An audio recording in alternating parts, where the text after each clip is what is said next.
Every restaurant in America has felt the effects of this one way or another, and our next guests are no exception.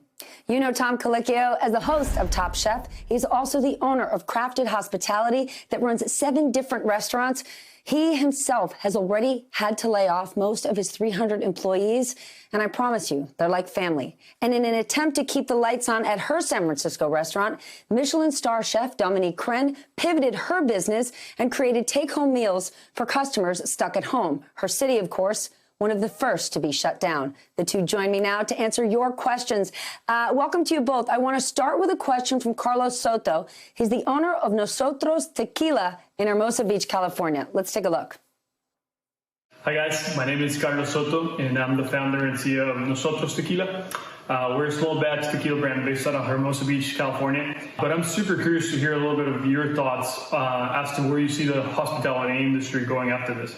Would love to learn a little bit about what you think spending habits are going to look like, specifically in the dining and drinking atmosphere post-COVID times, basically. Thank you. Tom, for Carlos, he needs to sell. He needs to sell to bars and restaurants. Do you see bars being crowded again anytime soon? Not until we get more testing, antibody tests, and also a vaccine. I just don't see. The question isn't whether or not restaurants can open up. The question is whether or not people feel comfortable going into a crowded space, and I think we're still quite a ways away from that. Dominique, what is the world going to look like for restaurants on the other side of this? Well, I think, first of all, it's going to be totally different. So I want to make sure that people understand that we're not going to go back to where we used to be. It's going to be a new normal. And I think it's for us to be able to be proactive and understand consequences of this COVID and maybe be creative and create maybe a new way of doing things. But the most important things, and I think Tom said it, it's the health and more testing. You know, people need to feel comfortable.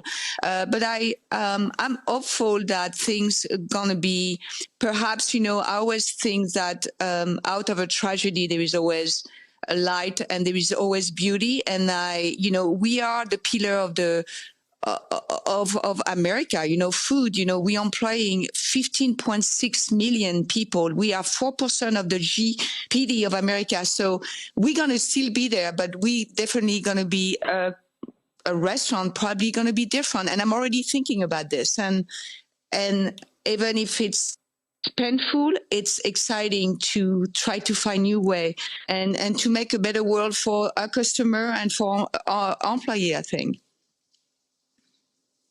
Tom, can most restaurants afford to do something different, do something creative? A lot of mom and pops have very thin margins and huge rents to pay. Yeah, listen, there's always a new way to think about doing business, but it's going to be hard. You know, the mom and pops that have a handful of employees are going to be struggling to find a way to stay open. You know, PPP isn't really helping the restaurant industry right now, partially because you have 8 weeks. Can you Tom? Yeah, sure.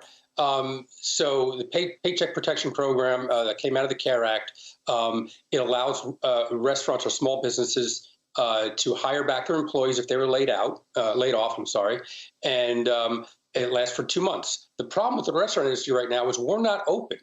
And so I can hire my staff back now, and 2 months from now, I probably won't be back open. I'll have to lay them back off again. And so at that point, it takes a long time to get unemployment. They're not going to come back to work right now, even if I have jobs for them, because unemployment is actually a better way to go at this point. And so we're asking the Independent Restaurant Coalition, what we're asking is for that date when actually the 2-month period to actually go back to not when we receive the loan, but to when we actually open up. So, and I would like to push that out to four months. So if we have 4 months of payroll coming through when we're actually open, we may have a shot. And then we're also asking for a stabilization package, something that will actually get us open, take care of our accounts payable, so we can actually perhaps make it. What we don't want to do is have restaurants open up and then a month or two later close and everybody's back in unemployment. And so we just need we need PPP to work for the restaurant industry. Right now, it's not doing that. Right.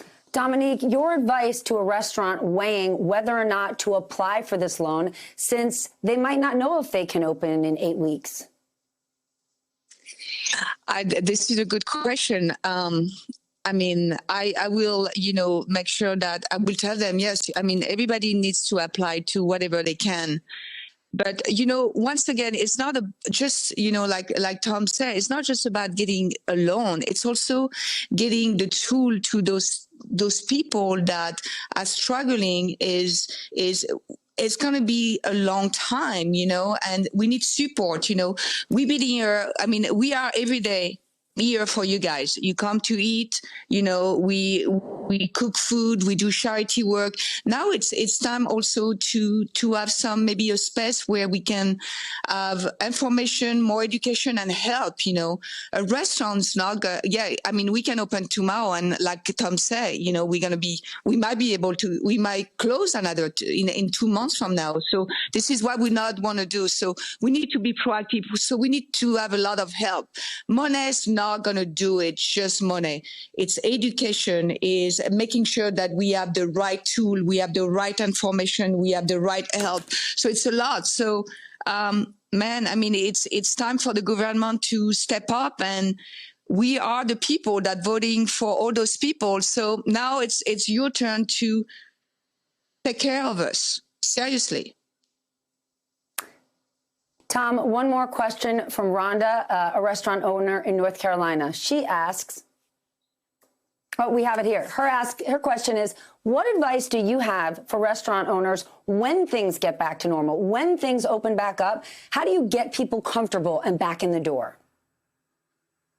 Right. Well, until we find a vaccine, I imagine if restaurants open up, we're probably only going to be allowed to use half our seats. And so the best thing to do is scale back your operation so you can get your fixed costs under control, get your food costs under control, labor costs under control. But I would imagine at best we're going to be able to do 50% of our business. Also, if you weren't doing delivery, it may be a good time to do that. Out of the deliveries, they charge way too much. Charging 30% is not going to actually help us. So finding ways for your customers to come and pick up food directly from you would be helpful.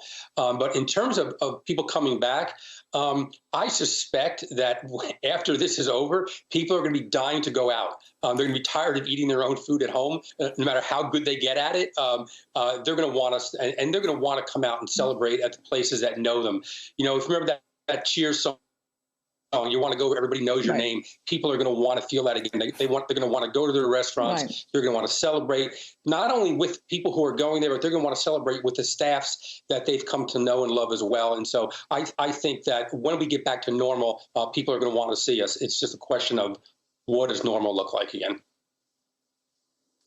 All right, we're going to have to leave it there. Thank you both for your help, your guidance, and always your hospitality. Tom, Dominique. Hey, NBC News viewers, thanks for checking out our YouTube channel. Subscribe by clicking on that button down here and click on any of the videos over here to watch the latest interviews, show highlights, and digital exclusives. Thanks for watching.